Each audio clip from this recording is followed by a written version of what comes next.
The critical patriot देखने वाले सब दोस्तों को खुशामदीद। आज मेरे साथ इस्लामाबाद से शरीके गुफ्तगू हैं प्रोफेसर डॉक्टर जफर जसपाल। ये school of politics and international relations Quaid-e-Azam university में पढ़ाते हैं और काफ़ी पॉपुलर कमेंटेटर हैं। डॉक्टर साहब, पिछले दिनों हमारे प्राइम मिनिस्टर ने कहा कि हमें 1.6 बिलियन देने के लिए IMF ने लकीरें निकलवाई नाक से हमारी, और जब हम किसी अपने दोस्त मुल्क में जाते हैं तो उनको खतरा हो जाता है कि ये पैसे मांगने आए हैं। और हमारे जो अभी फ्लड आए उससे मजीद हमारी इकोनॉमिक सिचुएशन जो है वो ख़राब हो गई, और हमारे फाइनेंस मिनिस्टर ने ये इंडिकेट किया था कि हम इंडिया से सब्जियां और फल लेंगे, लेकिन अब फैसला हुआ है कि नहीं, हम इंडिया से बराह रास्त नहीं लेंगे, दुबई के ज़रिए जो चीज़ें आएंगी वो लेंगे। तो इस फैसले को कैसे देखते हैं कि जबकि हमारी इकोनॉमिक सिचुएशन इतनी नाजुक है, फिर भी हम इंडिया से डायरेक्ट जो सस्ती तरीका है ख़रीदारी का वो नहीं करना चाहते, लेकिन दुबई के ज़रिए करना चाहते हैं? देखिए, आपने दुरुस्त फरमाया कि पाकिस्तान की जो इकोनॉमिक सिचुएशन है वो काफ़ी डिप्लोरेबल है और क्रिटिकल है, और उसकी क्रिटिकल होने में हमारी अपनी मिसमैनेजमेंट्स हैं। और इसी तरह जिस वक्त आप सब्जियां और इस तरह की डे टू डे यूटिलिटी की करते हैं तो ये मैनेजेबल है। दुबई से आप टमाटर तो नहीं लाएंगे, वो आप अफगानिस्तान से, ईरान से भी ले सकते हैं। मगर इंडिया के साथ अगर आपने ट्रेड खोलनी है तो फिर आपको एक प्रॉपर पर्सपेक्टिव में जाके उस ट्रेड को रेगुलराइज करना चाहिए। ये नहीं है कि शॉर्ट टर्म आज के लिए हमें जो टमाटर चाहिए तो ले लें, कल को नहीं होगा। नहीं, इस तरीके से बात नहीं बनती। हाँ, मैं इसके बिल्कुल अगेंस्ट नहीं हूँ। इंडिया के साथ बायलैटरल आपको रिलेशंस इंप्रूव करने चाहिए, और बायलैटरल रिलेशन की सस्टेनेबिलिटी ऑफ कोर्स जब म्यूचुअल ट्रेड होगी उस पर डिपेंड करेगी। मगर ये जो शॉर्ट टर्म ट्रेड का ऑप्शन है इसको यूज करने का ना कोई फायदा होगा, यहाँ पे क्रिटिसिज्म ही होगा, और ये कोई इतना बड़ा वॉल्यूम भी नहीं होगा जिसके ऊपर आप कह सकते हैं कि पाकिस्तान के डू और डाई वाली सिचुएशन। तो क्यों हम ये रेगुलराइज नहीं कर सके? मसलन इंडिया ने MFN का स्टेटस दिया पाकिस्तान को 1996 में, और हमारी तरफ से उसको कभी रिसिप्रोकेट नहीं किया गया। जरदारी साहब के दौर में जब गवर्नमेंट पे प्रेशर पड़ा कि आप क्यों नहीं ये दे रहे, तो हाफिज सईद को आगे कर दिया गया और उन्होंने जुलूस निकाला वागा बॉर्डर तक, लाहौर की जो है मस्जिद से, मस्जिद शुहदा से, और उन्होंने कहा था कि कोई माई का लाल जो है वो इंडिया को मोस्ट फेवर्ड नेशन डिक्लेयर नहीं कर सकता, सबसे पसंदीदा कौम डिक्लेयर नहीं कर सकता। तो हम तो हाफिज सईद के जरिए से फॉरेन पॉलिसी कंडक्ट करते रहे हैं। देखिए, ये तो पर्सपेक्टिव्स है ना कि अगर हमारे पास पहले हाफिज सईद हमारी फॉरेन पॉलिसी को इन्फ्लुएंस कर रहा था तो अब हिंदुत्व का अमित शाह या मोदी या उसके लोग जो उनके यहूदी है इस तरह के लोग वहां पे इन्फ्लुएंस कर रहे हैं। ये एक डालिमा है दोनों मुल्कों के अंदर कि जो रेडिकलाइज पॉलिटिकल फोर्सेस हैं वो हमेशा दोनों मुल्कों के दरमियान जब बायलैटरल रिलेशंस के लिए कोई मूवमेंट होती है उसको ऑब्स्ट्रक्ट करते हैं। मगर प्रॉब्लम ये आ जाती है कि जिसमें ये कह देना आसान है मोस्ट फेवर्ड नेशन का दे देना, एक तरफ आप डिस्प्यूटेड टेरिटरीज में बैठे हुए हैं और उसके ऊपर फिर आप एक दूसरे को ट्रेड भी नहीं करने दे रहे, तो इस तरह के जेस्चर से तो फर्क नहीं पड़ेगा। मगर मैं यहाँ आपको एक चीज बड़ी क्लियर कर दूं, जिस वक्त 2005 में भी एक डिबेट शुरू हुई थी कि जी के इंडिया से हम वेजिटेबल्स और ये चीजें इंपोर्ट करें, तो यहाँ पे आपको पॉलिसी मेकर्स को ये देखना पड़ता है कि आप अर्बन के 30% हमारी अर्बन एलीट है उसके लिए, या अर्बन पॉपुलेशन है उसके लिए आप सस्ती सब्जियां ये वो चीजें इंडिया से मंगाएंगे। मगर इंडिया के पंजाब में जो बिजली है वो ना उनके किसान को मुफ्त में तकरीबन मिल रही होती है, उनका डीजल सब्सिडाइज है, वहां पे उनका एग्रीकल्चर रिसर्च एंड डेवलपमेंट में उनको काफी सब्सिडीज प्रैक्टिकल मिलती हैं, जबकि हमारा किसान जो है उसकी इनपुट बहुत ज्यादा बढ़ गई है और पहले से भी है। अब जब वहां से बॉर्डर खोलेंगे तो एक साल के लिए तो आपको बड़ा अट्रैक्टिव लगेगा, मगर आपकी अपनी एग्रीकल्चर जो कमोडिटीज हैं जहाँ जिस तरह जहाँ ये होती है वो तबाह हो जाएगी। जिस तरह आलू की फसल उखाड़ा में उस वक्त आप वहां से आलू इंपोर्ट करने के चक्कर में थे शायद, तो इससे ये प्रॉब्लम ये आ जाती है कि आपने अपनी भी इकोनॉमी को या अपने भी ग्रोअर को प्रोटेक्ट करना है जिसपे हमारी कोई पॉलिसी नहीं है। तो इसलिए ये इश्यूज खड़े हो जाते हैं जब आप मोस्ट फेवर्ड नेशन को देते हैं। ये इजियर टू सेड है कि जी के हाफिज सईद नहीं, उसके पीछे और भी है, आपके इंटरेस्ट ग्रुप्स होते हैं, आपके और चीजें जब आप बैलेंस करते हैं तो उसमें वो चीजें सामने आती है। तो मेरा नहीं ख्याल कि सिर्फ फॉरेन पॉलिसी को इस तरह के लोग गवर्न करते हैं। अच्छा डॉक्टर साहब ये बताइए कि आपने कहा कि वहां पे हिंदुत्व फोर्सेज आ गई हैं, तो सर हमारे यहाँ भी तो टू नेशन थ्योरी है ना, कि टू नेशन थ्योरी ठीक है, हिंदुत्व गलत है, हिंदू राष्ट्र गलत है, मुस्लिम नेशनलिज्म ठीक है। और सर ये हमारी जो शिकायत है ये काफी पुरानी है। नहीं और नहीं नहीं नहीं, नहीं आप गुजारिश सुन लीजिए सर, गुजारिश सुन लीजिए please, give me a minute और टू। 1992 में जे.एन. डिक्सट ने लिखा है कि अब्दुल सत्तार साहब जो थे वो एम्बेसडर के तौर पे अपना दूसरा स्टेंट कंप्लीट करके जा रहे थे, और वो मुझे कहने लगे कि मुझे नहीं लगता कि हमारी जिंदगी में नॉर्मल रिलेशंस होंगे कभी इंडिया पाकिस्तान के, बल्कि उन्होंने ये कहा not perhaps for another 2 generations. तो हिंदुत्व, और ये नरेंद्र मोदी तो अब आए हैं, हमारे अखबार तो बड़े अरसे से लिखते हैं इंडिया को, जहां भी इंडिया का जिक्र आता है वो अजली दुश्मन लिखते हैं। और नरेंद्र मोदी तो लाहौर में आए थे जबकि डॉक्टर मनमोहन सिंह की हम मिन्नतें करते रहे कि आप आए अपना गांव देख लें चकवाल में, वो नहीं आए। नरेंद्र मोदी आए और उसके बाद हमने क्या किया कि पठानकोट का उनको तोहफा दिया और नारा बन गया हमारा कि मोदी का जो यार है गद्दार है, गद्दार है। शकील साहब, आप मुझे आपका अपना पॉइंट ऑफ व्यू है, मैं उसकी रिस्पेक्ट करता हूँ, मगर एक मैं आपको चीज क्लियर करना चाहता हूँ कि टू नेशन थ्योरी बिल्कुल आपने दुरुस्त कहा। मुझे हिंदुत्व के ऊपर कोई इतराज नहीं है। इंडिया में हिंदू राष्ट्र हो या हिंदू सेकुलरिज्म हो या जो भी हो, that doesn't make any difference for me, क्योंकि उनका अपना पॉलिटिकल सिस्टम है, उनका अपना कॉन्स्टिट्यूशन है, और हम उनके मैं उनकी कॉन्स्टिट्यूशन और उनकी आइडियोलॉजी की रिस्पेक्ट करता हूँ। मगर यहाँ मैं अपने पॉइंट को एक क्लियर करना चाहूंगा। देखिए, पिछले 20 सालों में जो पाकिस्तान में इलेक्शंस हुए हैं, कभी आपने इलेक्शंस में मैनिफेस्टो में ठीक है लिखा गया इंडिया का, मगर क्या हमारी पॉलिटिकल लीडर या पॉलिटिकल एलीट ने कभी इंडिया के स्लोगन पे वोट लिया? 2014-2019 में इंडिया में जो इलेक्शंस हुआ है उसके अंदर चौकीदार का जो लिया गया वो चीज है। दूसरी चीज ये कह देना ठीक है, जब वाजपेयी साहब यहाँ पे आए थे वो एक दौर था, उस वक्त CBMs भी शुरू हुए, मगर उसके बाद जो कुछ हुआ वो नहीं होना चाहिए था।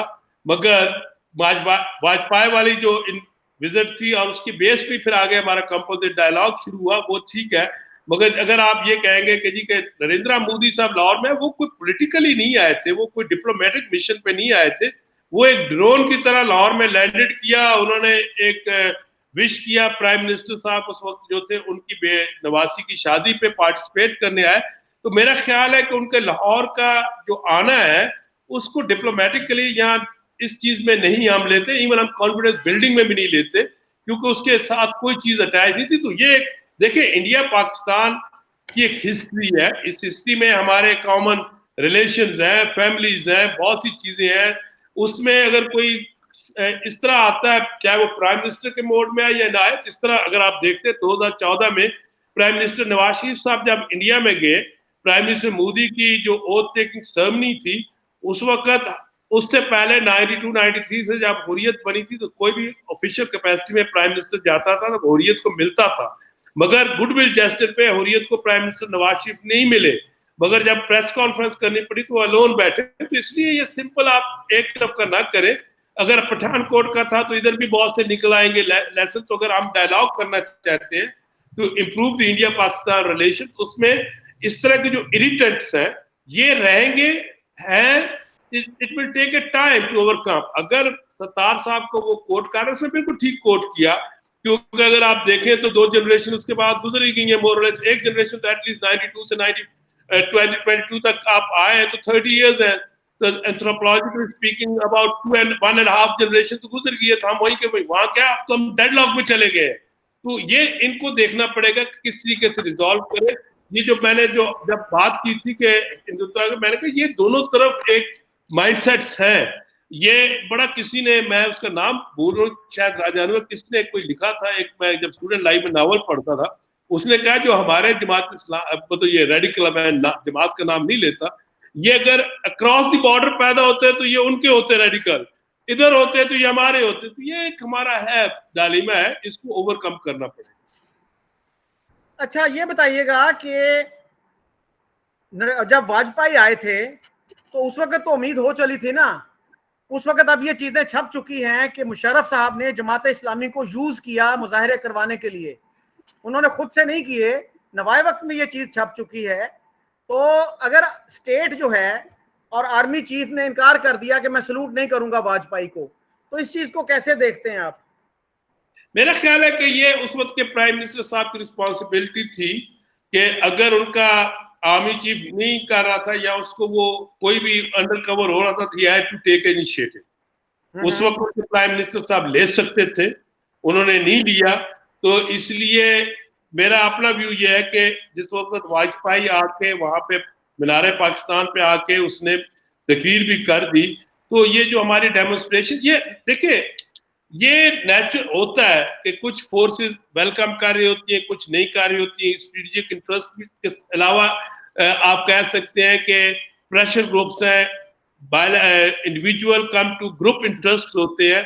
इस तरह के पाकिस्तान इंडिया की जिस तरह की एक हिस्ट्री है, volatile history starting from 1947 to date, इस तरह के डेमोन्स्ट्रेशन दोनों तरफ रहेंगे। मैं अगर आपको एक एग्जांपल देता हूँ, जिस वक्त वाजपेयी साहब ने तकरीर फरमाई मीनार पाकिस्तान पे, उनका एक बड़ा अच्छा मुझे लफ्ज याद है, उन्होंने कहा कि क्या हम पीढ़ी दर पीढ़ी लड़ते रहेंगे? तो एक बड़ा अच्छा जेस्चर था कि we have to move ahead. मगर यहाँ पे उन्होंने कहा कि हमें अपने इशू सॉल्व करने चाहिए। मगर जिस वक्त अमृतसर वो पहुंचे तो वहां उन्होंने तकरीर की कि मैंने इंडियन कश्मीर की बात नहीं की, मैंने कहा डिस्प्यूटेड कश्मीर, आजाद कश्मीर जिसको हम कहते हैं, पाकिस्तानी कश्मीर की बात की है। तो ये दोनों तरफ की लीडरशिप हाईजैक भी होती है, लिमिटेशन में भी आती है। ये एक तरफ का डेमोन्स्ट्रेशन है, दोनों तरफ है। लेकिन डॉक्टर साहब ये मुझे बताइए कोई ऐसी एग्जांपल कि पाकिस्तानी जो है कोई गया हो वहां लीडर और वहां की आर्मी ने मुजाहरे करवाए हों उस लीडर के उस विजिट के खिलाफ, ऐसी मिसाल तो हमें नहीं मिलती ना। और फिर वही वाजपेयी जब इस्लामाबाद आया फिर मुजाहरा नहीं हुआ, लाहौर आया तो मुजाहरा हुआ, और उसमें सर फ्रेंडली कंट्रीज के जो एम्बेसडर थे उनकी गाड़ियों पे अटैक किए गए, टर्की के एम्बेसडर की गाड़ी पे अटैक किया गया। ऐसा कहां होता है दुनिया में? चौधरी साहब, मैं आपके साथ बिल्कुल आई कंकर योर व्यू कि जो कुछ उस वक्त हुआ लाहौर में वो नहीं होना चाहिए था, वो गलत था, मैं उसको सपोर्ट नहीं करता। मैंने राइटिंग में भी कहा कि वो जो डेमोन्स्ट्रेशन थी कि he was a state guest, उसकी गाड़ी के सामने जिन्होंने भी डेमोन्स्ट्रेट किया वो या करवाया वो नहीं सही था। मगर दूसरी तरफ बात यह है कि इंडिया का एक अपना पॉलिटिकल सिस्टम है, उनके पॉलिटिकल सिस्टम के अंदर उनकी आर्म फोर्सेस का एक लिमिटेड रोल है। मगर आप पाकिस्तान का पॉलिटिकल सिस्टम है तो आपको खुद पता है, मेरे से ज्यादा बेहतर समझते हैं, आप इतना अच्छे प्रोग्राम्स कर रहे हैं कि हमारे तो अक्सर 10 साल बाद मिलिट्री गवर्नमेंट होती है। तो हमारी जो यहाँ पे जो हमारा जो पॉलिटिकल सिस्टम है उसके अंदर इसका एक रोल है, और उसके साथ हमारे दो अनसर्टेन बॉर्डर की वजह से इनका रोल एक सस्टेनेबल रोल है। तो ये जब आप सिविल मिलिट्री रिलेशन की बात करें किसी के साथ तो वहां पे ये सवाल बनता है। मगर मेरा अपना व्यू ये है कि इस तरह की चीजें नहीं होनी चाहिए।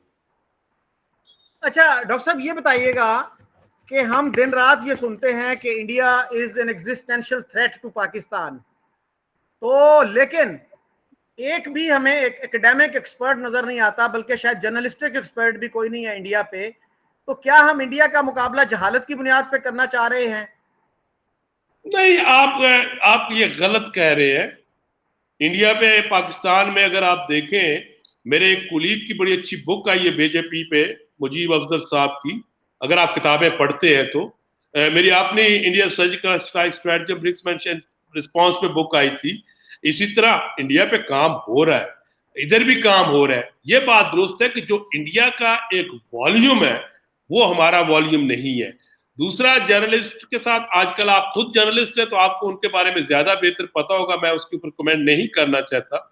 बाकी रहेगी बात कि जी के अगर आप ओवरऑल पाकिस्तान की एकेडमिक्स या तालीम की बात करना चाह रहे हैं तो उसमें बिल्कुल मैं आपके साथ हूं कि अगर हमने 21st सेंचुरी में एक वायबल स्ट्रॉन्ग नेशन बनना है तो नारों से या तरानों से नहीं बनेंगे, हमें एजुकेशन में बहुत सीरियसली इन्वेस्ट करना पड़ेगा। और मैं यहाँ पे ये भी कहना पसंद करूंगा कि इस वक्त भी हम लोग इकोनॉमिक क्राइसिस फेस कर रहे हैं यूनिवर्सिटीज में, गवर्नमेंट हमें फंडिंग हमारी कट की बैठी है। हमारी पब्लिक सेक्टर यूनिवर्सिटीज को एक तरफ हमें कहते हैं कि फंड्स नहीं है, अगर हम फीसें बढ़ाते हैं तो डेमोन्स्ट्रेशन शुरू हो जाती है, गवर्नेंस के मसले हैं। उसके बावजूद कायदे आज़म यूनिवर्सिटी नंबर 1 यूनिवर्सिटी है। अगर आप हमारा आके देखें, हमारी लैब्स को देखें तो हमें चैलेंजेस हैं। अगर आप जनरली कहते हैं कि हमने मैं इंडिया के इसके साथ कंपैरिजन नहीं कर रहा, मैं ये कहना चाह रहा हूं कि अगर पाकिस्तान ने 21st सेंचुरी में एक रिस्पेक्टेबल नेशन बनना है, पाकिस्तानियों ने इनको एजुकेशन पे तवज्जो देनी पड़ेगी। इसके अंदर मैं ये भी कहना चाहूंगा कि हमने तो अपने जो एलीट है और जो हमारी अर्बन प्राइवेट सेक्टर है, हमने तो एजुकेशन डेलीगेट कर दी है। यहाँ पे तो आप क्या है, 3 सिस्टम चल रहे हैं, एक मदरसा सिस्टम है, एक गवर्नमेंट सिस्टम है, एक प्राइवेट स्कूल सिस्टम है। तो इससे हमारे सोसाइटल जो एक मसाइल है वो वन करिकुलर से नहीं मानेगा। आपको government school system, government universities को ज्यादा स्ट्रेंथन करना पड़ेगा एजुकेशन वाइज, ना कि पीपल वाइज, तो फिर ये खत्म होगी। तो इसमें मैं आपके साथ बिल्कुल डिफर नहीं करता कि जहालत के साथ में रहते हुए आप किसी का भी हम अपना मुकाबला नहीं कर सकते। जी, आपने जिक्र किया मुजीब अफजल साहब का, I am familiar with him और मुझे उन किताब का भी पता है उनकी, और वो बड़ा अच्छा थीसिस था और उसकी एजी नूरानी ने भी तारीफ की। मैंने उनका इंटरव्यू भी किया है मुजीब साहब का, और मैंने खुद कायदे आजम यूनिवर्सिटी से एमएससी और एमफिल किया था। तो सर, मुजीब अफजल साहब ने वन टाइम एक एफर्ट की, और इंटरेस्टिंग बात यह है कि वो इंडिया नहीं गए। तो जब आप बीजेपी पे थीसिस लिख रहे हैं तो आपको इंडिया जाना चाहिए था, लेकिन हमारे यहाँ शायद उस पर कुछ स्टिग्मा लग जाता है। मसलन परवेज इकबाल चीमा मेरे प्रोफेसर थे, उनको एक इंडियन थिंक टैंक ने ऑफर की कि आप 1 साल के लिए हमारे यहाँ आ जाएं। तो उन्होंने अपने दोस्तों से मशवरा किया, तो उन्होंने कहा ना ना ना, हरगिज ना जाना, तुम पे ठप्पा लग जाएगा इंडिया का। तो उन्होंने बहाना किया कि जी मैं तो बिजी हूँ, ये वो। तो उस थिंक टैंक ने कहा अच्छा आप 6 महीने के लिए आ जाएं। फिर उन्होंने कहा नहीं नहीं नहीं, मैं नहीं आ सकता। फिर 3 महीने की भी ऑफर की, तो वो उन्होंने कहा नहीं। तो हमारी जो है सोच, एस्टेब्लिशमेंट की कह लें, स्टेट की कह लें, वो ये है कि पीपल टू पीपल कांटेक्ट को जितना डिस्करेज कर सकते हो करो। मसलन पाकिस्तानी एम्बेसडर, शायद ही कोई पाकिस्तानी एम्बेसडर हो जो जवाहरलाल नेहरू यूनिवर्सिटी ना गया हो। मुझे एक इंडियन एम्बेसडर का नाम बता दीजिए जिसने आके कायदे आजम यूनिवर्सिटी में कभी खिताब किया हो। तो ये तो हमारी पॉलिसी है सर। देखिए, इस पे मैं शकील साहब, आपके जो ये कहना है कि वो गए या नहीं गए, वो एक डिबेट हो सकती है। आपने भी एमफिल भी किया, मास्टर्स भी किया, अब आप एक वायबल जर्नलिज्म भी कर रहे हैं, तो आपने भी तो कोई बुक इंडिया पे या पाकिस्तान इंडिया रिलेशनशिप पे कोई अच्छी सी लिख दीजिएगा, हम पढ़ेंगे, आप बेनिफिट होंगे। तो एक चीज तो ये, दूसरी चीज, मैं किसी और का एडवोकेसी नहीं कर सकता, ना बता सकता हूँ। बाकी ये बात आपकी दुरुस्त है कि एस्टैब्लिशमेंट अलाउ करती है नहीं। मैं खुद इंडिया मैंने कई दफा विजिट किया है, मैं स्ट्रेटेजिक डायलॉग में भी गया हूँ, कॉन्फ्रेंसेस के लिए भी गया हूँ। मैंने जो जामिया इस्लामिया मिलिया है उसके अंदर एक नेल्सन मंडेला सेंटर है, उनका एक प्रोजेक्ट था जिसमें उन्होंने 3 to 4 years हमने काम किया, मुख्तलिफ ज्वाइंट करिकुलर तैयार किए। उस वक्त वहाँ पे मीटिंग्स भी हुई, पाकिस्तान में भी। आई रिमेन ए फैक्टर, मुझे किसी ने मना नहीं किया।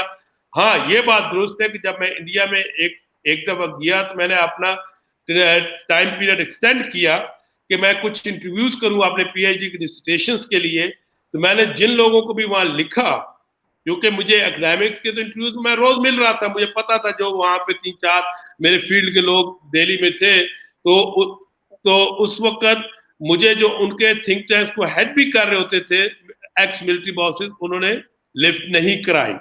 उसके बाद जब मैं दोबारा इंडिया गया तो उससे पहले मेरी हिस्ट्री में कभी भी मुझे पुलिस रिपोर्टिंग नहीं थी। उसके बाद मुझे ऐसी पुलिस रिपोर्टिंग डाली गई कि मैं एक दिन पुलिस चांदनी चौक जाके रिपोर्टिंग करता रहा, वो मेरा दिन जाया गया। दूसरे दिन फिर मैं वहां से निकला, भागा कि मैंने रात को निकलना है, रिपोर्टिंग करता रहा। तो ये दोनों तरफ है, ये एक तरफ नहीं है।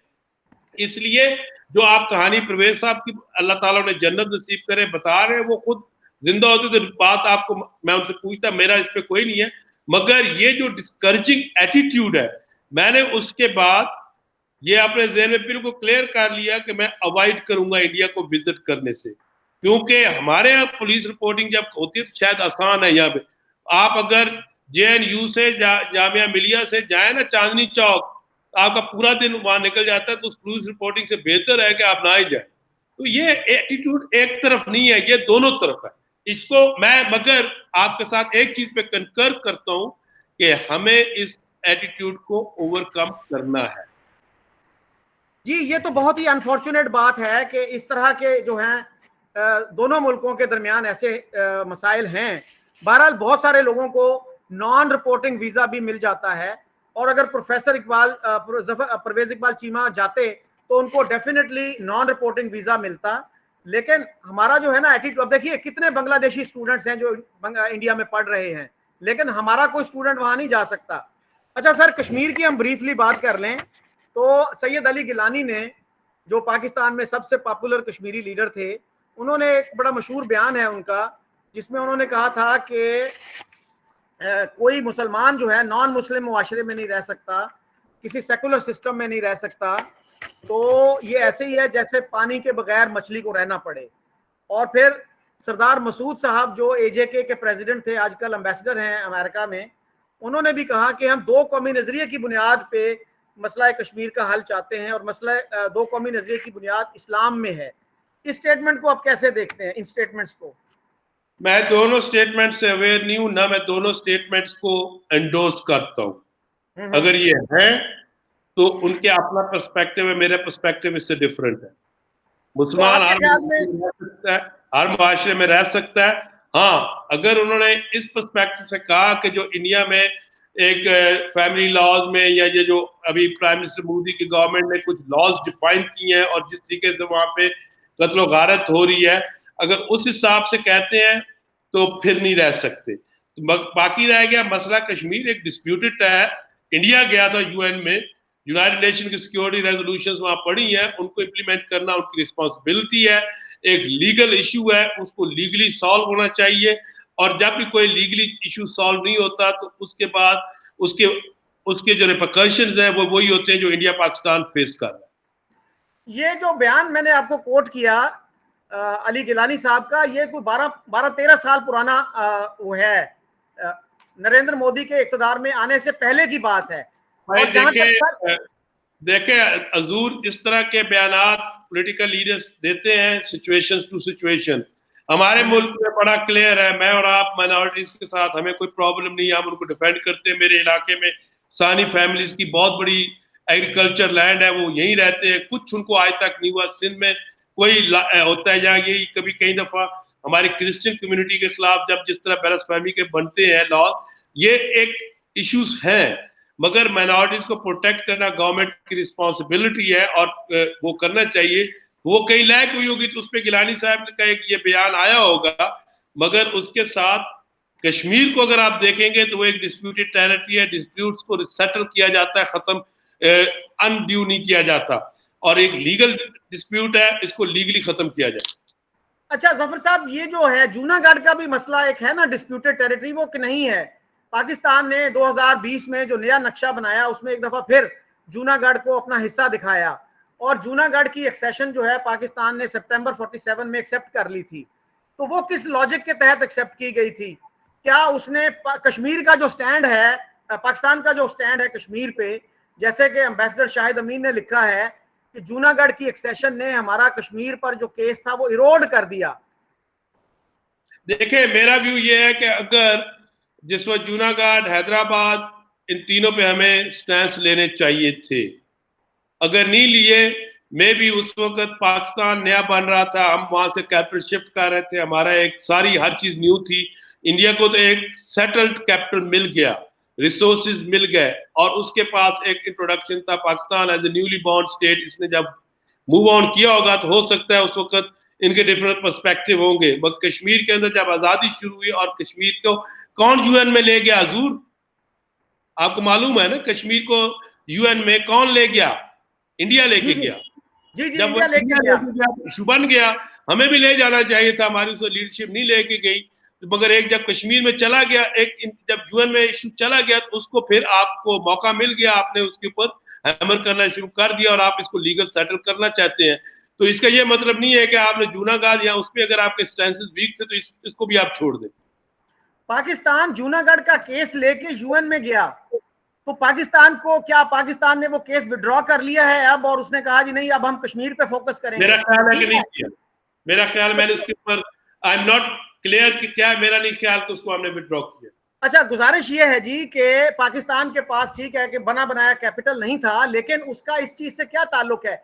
एजी नूरानी जो बहुत बड़ी अथॉरिटी है कश्मीर पे, उन्होंने लिखा है, जो उनकी सबसे डिटेल्ड किताब है कश्मीर पे, जो ऑक्सफोर्ड यूनिवर्सिटी प्रेस कराची ने छापी, वो कहते हैं जी नवंबर 47 में जिन्ना साहब को ऑफर की गई कि जूनागढ़, हैदराबाद, दक्कन और कश्मीर में हम प्लेबिसिट करवा देते हैं.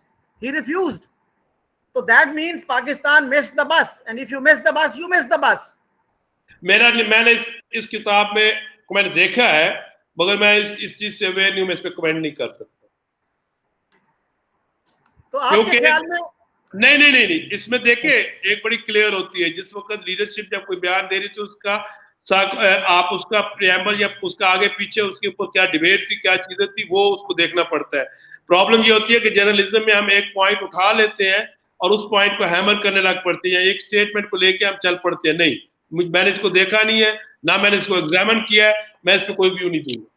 उस पे देख लीजिएगा. और सर जब आप इंटरव्यू करते हैं तो पूरी किताब तो जाहिर है कि आप नहीं पढ़ सकते ना, एक उसका खुलासा ही देते हैं ना.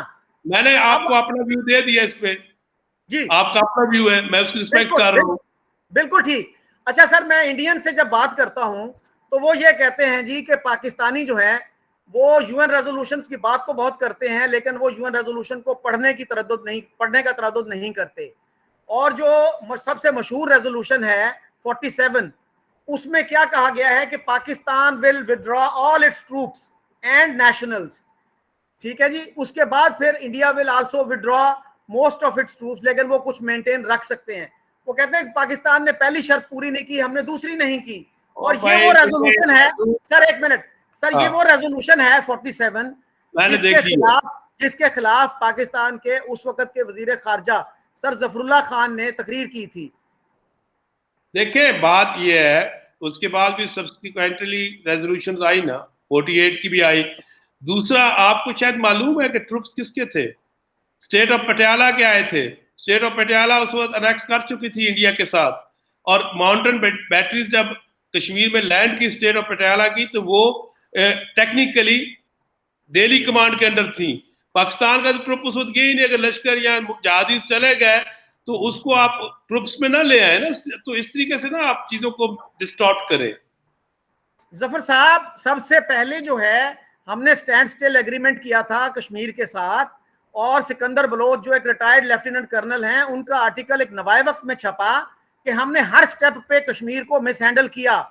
और सबसे बड़ी वजह कश्मीर के एक्सेशन की थी कि हमने ट्राइबल इन्वेजन करवाया 22 अप्रैल 1947 को. और उस वक्त जबकि कश्मीरियों का दिल जीतने की जरूरत थी, हमने उनको भूखों मारने की कोशिश की. उनकी सारी सप्लाईज वहां से जाती थी.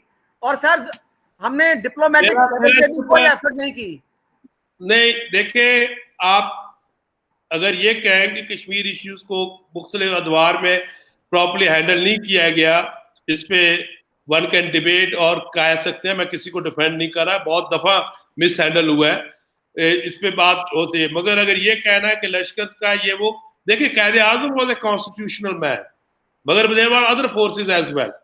जिस तरह गदर मच रहा था, कत्लो गारत हो रही थी, मेरा ख्याल है कि जो उस वक्त लश्कर गए थे वो कायद ने नहीं भेजे थे, क्योंकि Quaid was not a personality of that kind of thing. वो वायलेंस में या वो तो कॉन्स्टिट्यूशनल चीजों को लेना चाहते थे और उन्होंने उसी बेस पे चले. तो ये कहना कि लश्कर गवर्नमेंट ऑफ पाकिस्तान या गवर्नर जनरल के ऑर्डर से कहते, नहीं, ये एक क्विड प्रोको था. देखें जब वहां से ट्रेनें आ रही थी, लुटे हुए मुसलमान आ रहे थे, तो इधर से भी लुटी हुई ट्रेनें जा रही थी. मैं यहाँ पे इस कत्लो गारत को मैं समझता हूँ कि ये सबसे बड़ा एक ट्रेजिक इंसिडेंट था. उसी के तनाजुर में आप इन लश्करों को और इन सारी चीजों को देखें. अच्छा सर, अब तो बेशुमार चीजें ऐसी आ गई हैं कि गवर्नमेंट ऑफ पाकिस्तान को न सिर्फ पता था बल्कि उनकी आनत भी हासिल थी. ट्राइबल इन्वेजन उसके बगैर हो नहीं सकता था. और जिन्ना साहब की जहां तक ताल्लुक है कि वो कॉन्स्टिट्यूशनलिस्ट थे, सर कलकत्ता का जो फसाद था उससे पहले उनका क्या बयान आया था कि आज तक हम कॉन्स्टिट्यूशनल मेथड पे रहे हैं, अब हम कॉन्स्टिट्यूशनल मेथड को खुदा हाफिज कह रहे हैं. और डायरेक्ट एक्शन हुआ था और 2 दिन में 5000 लोग कलकत्ता में मारे गए थे. देखिए इस तरह तो फिर आप कहेंगे कि गांधी साहब जब थे वो नॉन वायलेंट थे. 43 की स्पीच में उन्होंने भी कहा था कि जी के Britishers have to decide to leave peacefully और वी थ्रो देम आउट. ये इस तरह की स्टेटमेंट, ये चीजें, मगर Quaid according to my understanding he was a constitutional. I don't know about आपका डिफरेंट पर्सपेक्टिव है, मेरा ये पर्सपेक्टिव है और उसी रिव्यू है. मगर मैं कश्मीर में जो लश्कर है उसको मैं लिंक करता हूँ कि जो उस वक्त कत्लो गारत दोनों तरफ शुरू हो चुकी थी, एथनिक पंजाब में, इंडिया में भी और इधर भी, ये उसी की एक एक्सटेंशन है। दूसरी चीज मैं आपको एक क्लियर कर देना चाहता, मेरा जो एक व्यू है, क्लियर क्या करना, आप मेरे से ज्यादा बेहतर चीजों को समझते हैं। एक व्यू ये भी है कि जो कश्मीर की जो मूवमेंट आपको नजर आती है, या कश्मीर जो फ्लैश आउट करता है, ये हमेशा इंडिजिनस मूवमेंट, वहां पे आवाज उठती है तो होता है। शायद जूनागढ़ में इंडिजिनस आवाज नहीं उठती तो उसके ऊपर नहीं थी। ये एक इंडिजिनस कम एक्सटर्नल एलिमेंट है जो इसको सस्टेन करता है। तो आपके ख्याल में प्रैक्टिकल और रियलिस्टिक हल क्या है कश्मीर का?